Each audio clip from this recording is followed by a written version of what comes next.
It's just you, me, and my books, baby. I think it was 6 months ago where I uploaded another book review, another video where I shared my most recent astrology reads and my thoughts on them. And I thought, hey, it's time to do another one of these. I have 5 books. Yes, 5. I know you see 4 here, but there is 5. One of them is a digital book or an ebook. I have 5 books that I've read in the last 6 months that I want to share with you and share my thoughts. And I gotta say, some of them I do not recommend. And of course, the holiday season is just around the corner. So if you're still looking to gift your loved ones something unique, consider gifting them an astrology reading. I have a booking link open down below where you can book a reading for your loved one. Just make sure to enter your email address and later we'll coordinate so that we can forward the invite to your loved one as well as find a suitable time slot for them. Okay, enough talking.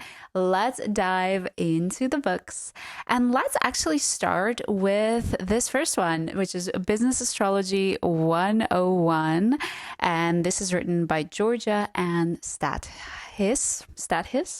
I hope I'm saying that right. I gotta say, this book was quite interesting. It was a new book for me because I haven't really learned too much or dove too much into the topic of business astrology. So I learned a lot in this book.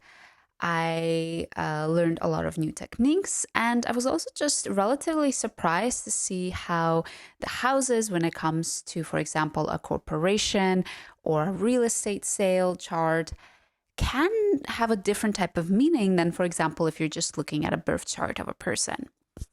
So if you're looking to learn about how you can read charts for a business or a corporation, if you're looking to read about real estate transactions, if you're looking to learn even about the career that could be shown in somebody's astrology chart, then this is a great, great book. I will say this is not written for beginners. First of all, it is just so weirdly written, not in the sense that there are weird words used, but in the sense that the chapters, I'm just like, what were you thinking here, Georgia? What were you thinking here? What was the logic behind what you put where and why you mentioned certain things in certain chapters? I was not so sure about that. And there are a lot of descriptions in here where she throws a chart and she says, well, obviously this person is X because, and then she just lists off aspects, like planetary aspects by planetary aspects, and doesn't actually stop to explain them. So therefore, you definitely need astrological knowledge before diving into this book. And one final thing I'll mention about this book before we move on to the next one. Do not expect that at the end of this book, you will be ready to start reading these charts for others, so that you'll be ready to like counsel others or give readings on this topic. I gotta say, after reading this book, it wasn't laid out in such a clear way that I feel like I can carry the techniques myself. I feel like there were still so many things that she just mention in a paragraph or two, but I'm like, wait, like, what does this mean? Give me examples, dive into it. So do not expect that you will be a full-fledged business astrologer by the end of reading this book. But overall, this is a recommend from me.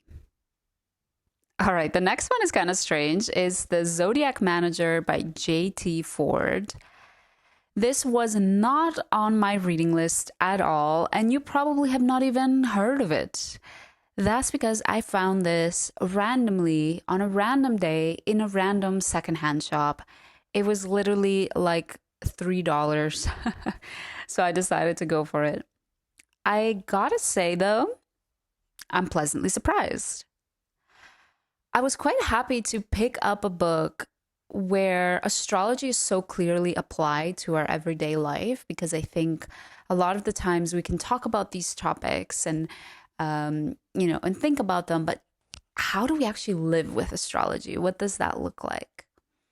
And with this book, it really goes through each of the zodiac signs and gives you some tips on how to work with that zodiac sign. It gives you some tips on whether they're somebody that you manage and how to deal with them, what are their pitfalls, what are their strengths. But it also gives you some ideas of what to do if that zodiac sign is your boss and you want to sort of appeal to them in a certain way.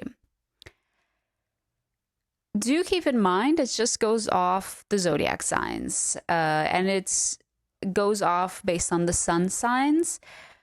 So, as always, it runs into some stereotypes. So definitely, if you read this book and you work with majority of Cancers at your workplace, that doesn't mean they're all going to be the same. That doesn't mean they're all going to fit into the Cancer description in this book. So just keep that in mind.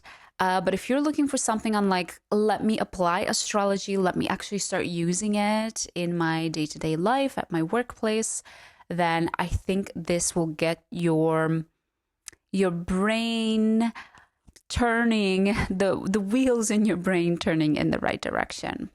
So if you can even find this one, I don't know if they're still printing it. If you can find it in a random bookshop near you, then I do recommend it. The next one is by my beloved Stephen Forrest. I think if you've watched my other book videos on my channel, you will find out that I've read a lot of Stephen Forrest books. This one is The Night Speaks.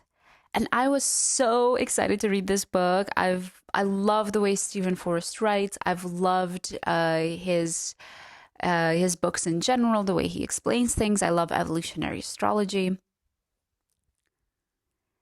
But I gotta say, this was a miss for me.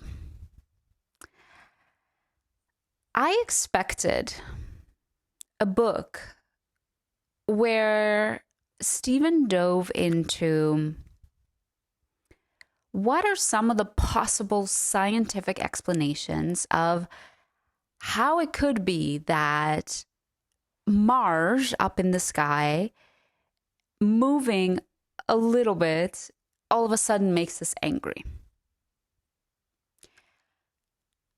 And I feel like he did dive into that just barely on like the last 10 pages of the book. But at the beginning, throughout the middle, honestly, the majority of this book, I just was wondering, like, where is he going? What is he doing? And I mean this with the utmost respect. I love him. I love him as a writer. I love his books. But he takes this sort of approach where he talks about like color systems and nature, and how you see the same patterns in nature as you do with like astrology, and the split in nature that's repeated with this like 12 by 6 by 3. And it just seemed like, while it's cool, for sure, it's definitely cool that there's this repetition, also with like music and colors, I was a bit like, that doesn't necessarily tell us how astrology works. So yeah, this was a bit of a miss for me. If you love Stephen's work, if you're just curious on what he has to say, sure, pick it up. He writes beautifully as always, but yeah, it wasn't really something I would recommend. I think you're not missing much out by not reading this book. And I am very, very surprised to say that. I never thought the day would come when I do not recommend a Stephen Forrest book. Next up, we have The Professional Astrologer by Maurice Fernandez. I don't have a physical copy. I read this as an ebook, but hopefully this gives you a good idea of what the cover looks like. I was so excited to read this book, honestly. Like I said, together with the Zodiac Manager book, I am just super curious to read astrology books that are much more practical, much more grounded in today's life. And in this book, Maurice talks about, what it's like to actually practice as an astrologer. In the second part of the book, she interviews professional astrologers and has them answer the same series of questions, and they each share some of their tips and some of their approach and just their experience of what it's like to be a professional astrologer. And in the beginning part, she goes through different parts of the practice that you need to be aware of. And while I do think this was it was quite an easy read, it was quite interesting to read, I gotta say, I don't know if I learned anything new. A lot of it I thought was quite common sense or things that I'd maybe known already. It could be because, I've been a professional astrologer for a while. I've been learning and reading for a while. It could be that if you're somebody that's just starting out and are considering, this could be like a really interesting read for you. So don't let me deter you from it. Just know that there isn't going to be anything in this book that Maurice is like, well, if you do this, you're guaranteed to be a successful professional astrologer. And one more thing I will add about this book is that because it was written a while back, I do find that some of the recommendations are a bit outdated. So just keep that in mind. I think if Maurice was to ask these astrologers today sort of the same questions, they might give quite different answers. I think at a certain point she talks about like, oh, make sure you have established like a phone number that people can call you. And I'm like, I don't think many astrologers nowadays do readings by like having a phone that somebody could call.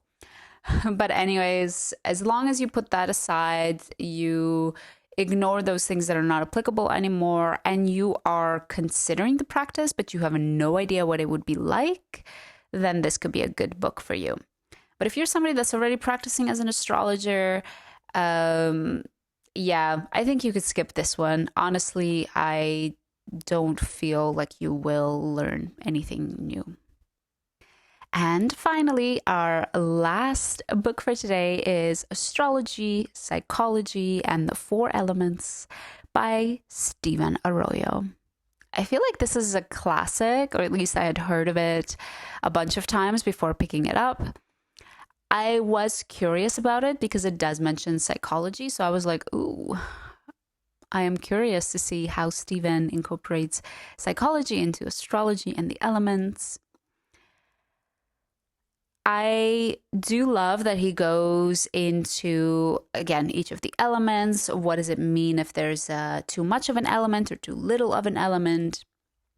And he also does go through, for example, the water houses, the earth houses. That's also quite interesting. And he even goes through each planet in each element, which I wasn't expecting that. That's quite a lot of detail to go into. Yeah, just as a caveat, whenever we get into those, like, first house means this, second house means this, Aries is this, Taurus is this, Gemini is this, I tend to get a little bored. It's, not as fun to follow. It doesn't have a certain flow.